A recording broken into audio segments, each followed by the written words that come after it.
Assalamualaikum warahmatullahi wabarakatuh. Alhamdulillahilladzi ja'alal islama aqidah wal qur'ana imama wa hikmah. Asyhadu an la ilaha illallah wahdahu la syarika lah wa asyhadu anna Muhammadan abduhu wa rasuluhu la nabiyya ba'dah. Allahumma salli wa sallim ala sayyidina Muhammad ibn Abdillah wa ala alihi wa sahbihi wa mawalah. Amma ba'du. Faqad qala Allah ta'ala fil Qur'anil Karim.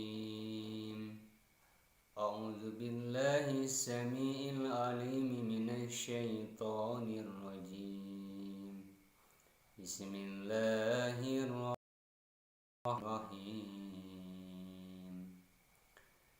Ya ayyuhalladzina amanu kutiba alaikumus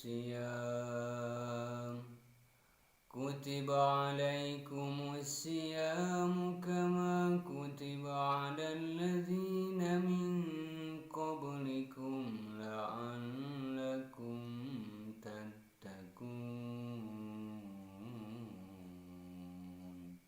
Al-ayat sadaqallahul azim. Pertama-tama dan yang paling utama, puji serta syukur mari kita sama-sama panjatkan kehadirat Allah Rabbun Ghafur yang senantiasa memberikan berbagai macam nikmat kepada kita, nikmat iman, nikmat Islam, nikmat sehat dan juga nikmat panjang umur, baik itu nikmat yang dianugerahkan kepada orang-orang yang bersyukur ataupun kepada orang-orang yang kufur. Salawat dan salam juga mudah-mudahan senantiasa tetap tercurahkan kepada insan panutan mustika alam mutiara Islam, Rasulullah Muhammad sallallahu alaihi wasallam, para keluarganya, para sahabat, tabi'in hingga kita sebagai umatnya. Hadirin yang berbahagia, alhamdulillah saat ini kita telah memasuki di bulan Ramadan, bulan yang penuh berkah, bulan di mana amalan-amalan dilipat gandakan, dosa-dosa diampuni, termasuk juga amalan-amalan kita diterima oleh Allah Subhanahu wa taala. Bahkan bulan Ramadan adalah salah satu bulan di mana diturunkannya Al-Qur'an oleh Allah taala. Berbicara tentang saum atau puasa, tentu kita harus tahu apa tujuan daripada diwajibkannya berpuasa. Salah satu tujuan diwajibkannya berpuasa adalah yaitu oleh Allah dijelaskan dalam surat Al-Baqarah ayat 183 yang berbunyi A'udzubillahi minasyaitonirrajim. Bismillahirrahmanirrahim. Ya ayyuhalladzina amanu kutiba alaikumus siyamu kama kutiba alal ladzina min qablikum la'allakum tattaqun. Al-ayat. Salah satu tujuan diwajibkannya berpuasa adalah la'allakum tattaqun, supaya menjadikan atau mencetak orang-orang yang bertakwa kepada Allah Subhanahu wa taala. Lalu apa pengertian bertakwa kepada Allah Subhanahu wa taala? Menurut salah satu definisi bahwa pengertian takwa adalah imtisalu awamirillah wajtinabun nawahi, yaitu menjalankan segala perintah Allah dan juga menjauhi segala larangan-larangan Allah.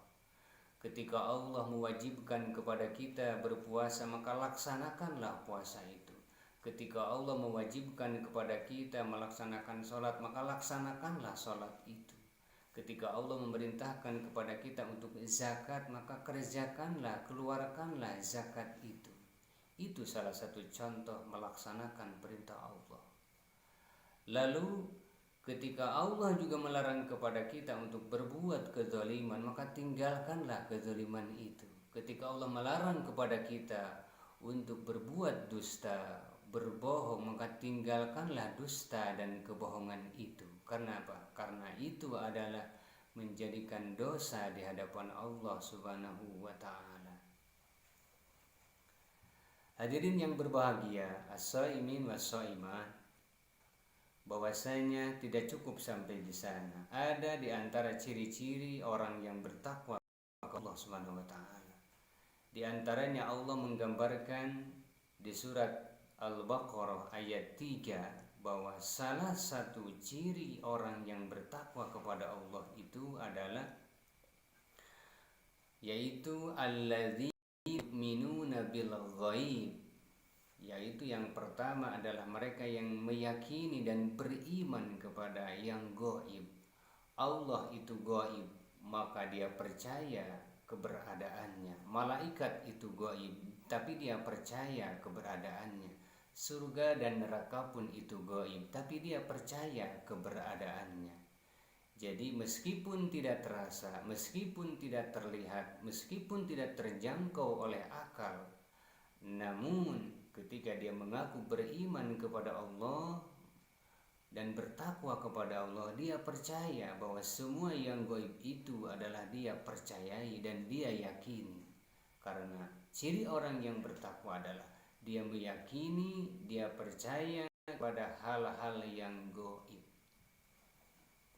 Kemudian ciri yang kedua, orang-orang yang bertakwa adalah wa yuqimunas shalat, yaitu orang-orang yang senantiasa menegakkan sholat. Ketika Allah mewajibkan kepadanya untuk melaksanakan sholat fardu yang 5 waktu, yaitu zuhur, asar, maghrib, isya, subuh. Itulah sholat-sholat yang 5 waktu. Zuhur, asar, maghrib, isya. Itu yang 5 waktu wajib dia kerjakan.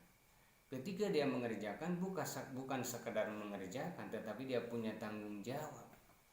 Bagaimana sholat itu supaya sah? Maka dia berwudunya juga wudu yang baik, memilih tempat sholatnya ke tempat sholat yang baik. Ketika dia memakai pakaian juga yang baik dan juga bersih, tidak sekedar memakai pakaian. Dan yang perlu kita tegaskan, perlu kita ketahui adalah bahwa sholat merupakan tiangnya agama.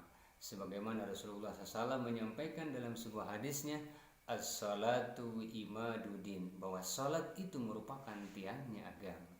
Paman aqamaha faqad aqamadin, barang siapa yang melaksanakan sholat, menegakkan sholat, berarti dia telah menegakkan agamanya. Namun sebaliknya ketika dia paman waman tarokah, dan barang siapa yang dia meninggalkan sholat, berarti otomatis dia faqad hadamaddin, dia jelas merobohkan, merusak agamanya. Jadi kalau ingin melihat bagaimana dia menegakkan ataupun merobohkan agamanya, lihatlah sholat ataupun tidak. Kalau dia sholat berarti jelas dia menegakkan agamanya. Namun ketika sebaliknya dia tidak pernah sholat, dia itu jelas dia sudah meremehkan agamanya. Bahkan ketika orang tidak sholat, itu jelas adalah bukan orang-orang yang beriman kepada Allah dan bukan orang yang bertakwa kepada Allah Subhanahu wa ta'ala. Nampaknya cukup 2 saja di antara ciri orang yang bertakwa. Yang pertama adalah tadi beriman kepada yang gaib, dan yang kedua adalah dia menegakkan sholat. Meskipun masih banyak ciri-ciri yang lain, yaitu di antaranya di ciri yang lain itu adalah dia senantiasa berinfak, mengeluarkan zakat, beriman kepada Al-Quranul Karim, dan juga dia beriman kepada hari akhir. Demikian yang dapat disampaikan, mudah-mudahan bermanfaat. Billahi fi sabilil haq, hadanallahu wa iyyakum ajmain, wallahu muwaffiq ila aqwamit thariq. Wassalamualaikum warahmatullahi wabarakatuh.